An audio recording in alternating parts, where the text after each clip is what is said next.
Ćao, doktore. Kako je, doktore? Evo. Gdje je Vini? Vini. Vini, spava, uživa.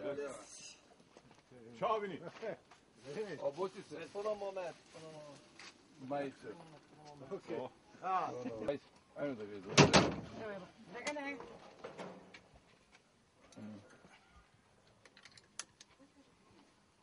Ne.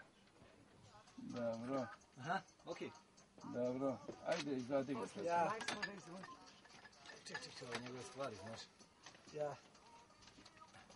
Thank you, my friend. Tačko je slobodno. Veza. Ajmo.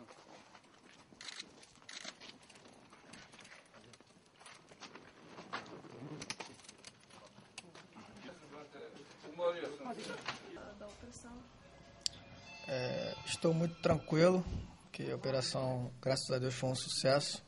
Na hora do jogo, que eu fiquei um pouco triste, né? Por ser meu primeiro jogo pelo Estrela Vermelha e ter acontecido uma lesão desse porte. Mas estou tranquilo, os médicos estão cuidando muito bem de mim, espero poder voltar logo a jogar. Olha, eu estou me sentindo muito bem. O doutor veio me acompanhando, disse que está tudo ok, então depende da palavra deles. Se eles me autorizarem, eu volto o mais rápido possível para também encontrar os meus familiares. E quando acho que...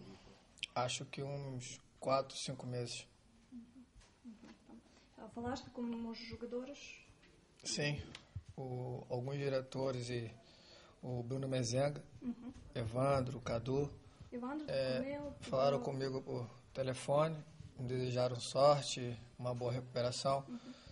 Todos ficaram tristes, né, com essa situação, mas no futebol essas coisas acontecem, né? Então estou tranquilo e com força para poder voltar o mais rápido possível a jogar. Um excelente treinador, equipe muito boa, estávamos fazendo um grande jogo. Infelizmente não pude completar a partida junto com meus companheiros, mas acho que teremos uma temporada muito feliz para os Red Stars. I acho... Da, sad ćemo dobiti telefon od